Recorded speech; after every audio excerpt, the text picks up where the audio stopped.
I think it's a window into, there is going to be at some point, presumably, some actual opposition to the president and the way it's going on, not just foreign policy, but what's happening with the economy, tariffs, Canada. Now, we're still, I guess, just absorbing what we heard from the US envoy, Steve Witkoff, over the weekend. He was talking to the podcaster and commentator Tucker Carlson. They've been talking in Saudi Arabia, in Riyadh, the Russian and American teams, for well over 9 hours now. No sign of any breakthrough, no sign of any ceasefire. And have a listen to this. Maybe Russia feels they've got the Americans on side just as it stands. Steve Witkoff, we just edited some of his comments to Tucker Carlson. Sounds rather like the Kremlin, doesn't it? Have a listen.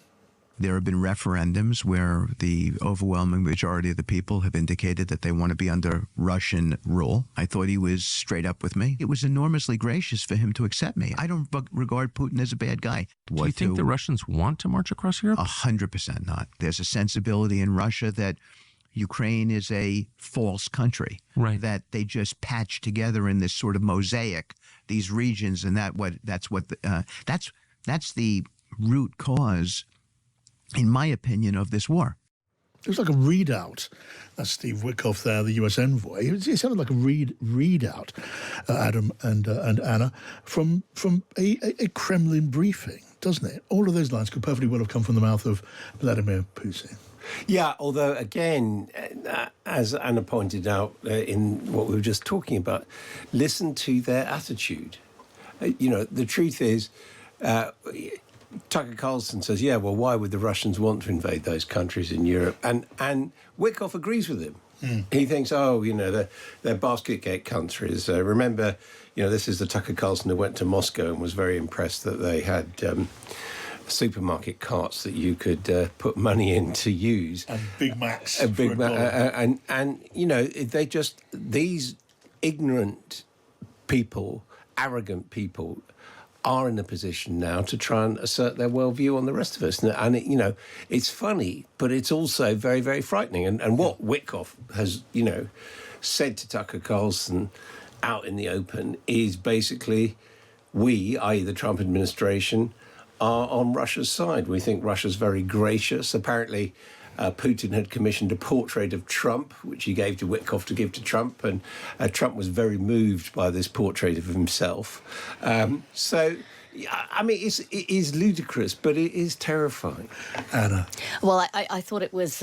these comments by Steve Witkoff have been denounced by quite a few MPs over in Westminster as Kremlin propaganda, as completely both ill-informed but also dangerous. But I found it very interesting also within that interview, he does say at one point, I am also doing, I think it was actually in a subsequent interview about the comments, he makes clear that he is serving the Trump administration. He's doing what his president has instructed him to do. Now, have a look here. He is completely doing as the boss wants. But something that's come out of this chat, this signal, this accidental leaked chat, because publicly, everyone around Donald Trump right now seems too scared to say anything to him. They're a group of yes men. But in this chat, there was a moment where J.D. Vance questioned POTUS's judgment about this Houthi bombing. And then he had to be talked back and ended up, agreeing, and they were all on side. But I think it's a window into, there is going to be at some point, presumably, some actual opposition to the president and the way it's going on, not just foreign policy, but what's happening with the economy, tariffs, Canada.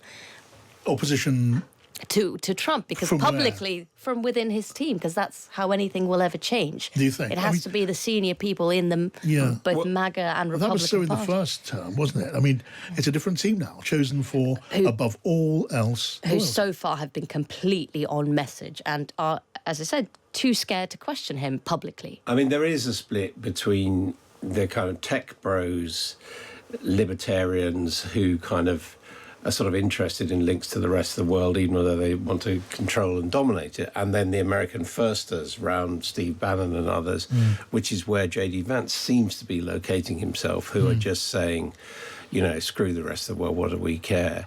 I mean, I should just say for the record that, we don't even know what Witkoff really was doing in Moscow. I mean, he was supposed to be the Middle East envoy, but now he's been... Well, it's got a wider brief. He's been put into... Clearly trusted. But it's never been stated. But, I mean, he is supposedly negotiating a peace, but these provinces, which he was blithely prepared to hand over to Russia, he couldn't even name them. So just for the record, they are Donetsk, Kherson, Luhansk and Zaporizhia Oblast. And that's before you come on to the whole question of Crimea, which Russia has also occupied. But this is a man making peace who just regards those as inconvenient details. It's basically let Putin have it, that's fine. Yeah. And in fact, what they're negotiating at the moment, as far as we can tell in Riyadh, is not ending the war on day one. It is trying to get some kind of American leverage on power stations in Ukraine so that they can make money out of that. So it's what the Americans appear to be doing is simply just raiding to get what they can out of Ukraine before they hand it over to the Russians. Okay, well, here's another view, because I spoke to Ambassador Gordon Sondland, who was Trump's ambassador to the European Union in his first term in office. And this is what he said. The irony is everyone believes that Steve Witkoff is this sort of naive rube coming out of the real estate business. Yeah, what did you make of what he said there, Ambassador? Because we heard it in his own words. I think if anyone's manipulating anyone, it's Steve Witkoff manipulating Putin, not the other way around. Trust me, Putin knows exactly what would happen to Russia if Trump changed his mind and gave Zelensky carte blanche to launch attacks on Russia and gave him the equipment to do so. Yeah. Putin knows exactly what would happen. And it would put Putin in the kind of corner that we would never want to see Putin in, which is a tactical nuke gets deployed. And then World War III begins. Trump has a much, much bigger game plan. Well, and he went on to discuss that game plan in terms of what the plan here was. His message was in that conversation, now you've got to look at the bigger picture here. The real goal, as far as the Trump team was concerned, was to make sure that Russia could be peeled away from China. And to do that, you've got to treat Russia gently. You've got to handle him without causing great offence, even though he knows in the background, suggests Sondland, that he mustn't fall out with Donald Trump, because he lots of flaws in that argument. What do you make of it? Well, I think the analysis that a lot of this is about China for Donald Trump is completely accurate. And I think also bear in mind that, public opinion in America is very different to what it is here. People are very fatigued with the war in Ukraine and do not want America to be giving any more aid. So there is that, and the Trump team do see a mandate on that because, of course, they ran their election campaign saying this and being quite upfront with pretty much everything that they've done so far. But it's more than that. It is Trump seeking, basically setting a precedent for land grabs. That if Putin, because he's the big guy on the block in Europe, can claim bits of Eastern Europe, then, it follows Trump can go ahead and claim Greenland or try and claim Canada. I mean, remember that this week it's also been announced that J.D. Vance's wife and children are being sent to Greenland, that there's going to be a high-level delegation of American officials following that, even although the Prime Minister of Greenland has requested them not to come. I mean, this is... Putin had little green men. It appears that Trump's got... J.D. Vance's kids. I'll put it to Ambassador Sondland that if that was the big game, it was a game in which, and he used the word pawn himself, that Ukraine was a pawn. It seems to be a pawn that was willing to be sacrificed. And he said no such thing. But that just seems to be the logic of this.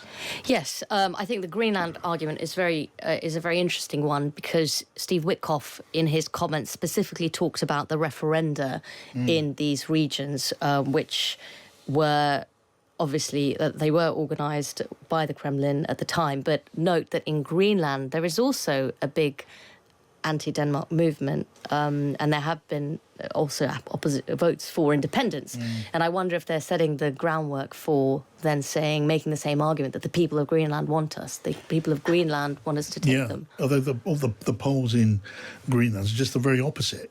I think we were talking about 85% of people do not want to go down the American route in the last poll, and that was just in the last couple of weeks, and it was the biggest issue in the Greenland general election just about a week ago. So there seems to be pretty thin hopes, if they hope to win round on the present evidence, win round the people of Greenland to the idea of being taken over by America. Of course, if they're offering, I think as a Greenland politician suggested to me on Drive, if they're offering $1 million checks to every last Greenlander, maybe that changes. But they haven't. Trump did say buy it originally. Yeah. That was his.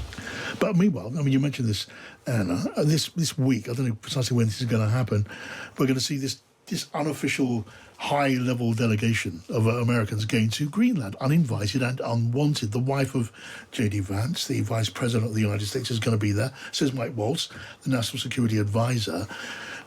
What can you say about that? We've heard from the Prime Minister of Greenland. We've heard from the leader of Denmark, who were the overarching power for Greenland just at the moment. They say they don't want it. They see it as an attempt, as almost like arrogant intimidation. Yes. I mean, he's just going forward with this plan that everyone was completely taken by surprise over, although there is a strategic argument there. Again, it is to do with China, and again, it is to do with spheres of influence. Yeah. But it will be curious to see how they're received. There was an interesting piece of journalism conducted by some, I think, New York Times journalists who went to Greenland and reported on the ground. And there is some real anti-Dane sentiment. Yeah. There's a lot of anger against Denmark and people who welcome an economic, a closer economic relationship, certainly with America, but definitely, as you say, not clear if they actually want to be taken over, but certainly independence, I think, is the thing that they will probably try and focus on. So no, I mean it's interesting that they're continuing. And connected to this, Trump is due this week to make a major announcement about shipbuilding in America, committing to the biggest program of shipbuilding since the Second World War, and that is directly related to the Greenland issue because it's about navigation, sea routes through the Arctic and elsewhere. So, a lot of people laughed about this and laugh about Trump, but, it's happening, folks, and you need to be aware of it. Whatever you think about it, it's happening. And it's true that I think Greenlanders have wanted independence of some kind for a very long time. And that hasn't necessarily changed, although it is argued now, as part of that argument, it's suggested, look, if we're suddenly taken over by America, we'll be even more vulnerable, because if we choose to go independent now from Denmark, well, then we're easier prey for America. As things stand, we're part of Denmark, which is part of the European Union and NATO, and we've got a kind of an umbrella over us. What would happen to that? And also, if Greenland were to go to America, then there'd be a pince movement on Canada. That's the other. Yes, and well, more than that. Well, and don't forget, Denmark has been clear that according to whatever the rules were around the establishment of Greenland, Britain technically has first dibs if anyone were to buy it. So perhaps we should send our own delegation. Keir Starmer's wife. Yeah. Just how about that for an idea? I mean, look, Americans have been talking about Greenland as something they would really quite like to have under the American umbrella long before Donald Trump. What's changed now is this sort of forced takeover business of Americans, high-ranking, high-profile Americans landing in Greenland uninvited, as if they own the place. And despite the offence that that's clearly caused, it'll be just so interesting during the course of this coming week. I don't know when it's happening. Do we know yet? Just some point in the course of this coming week? I think it's this. She's going first, and then Waltz is going. To watch the reception when that happens is going to be just a bit of an interesting spectacle.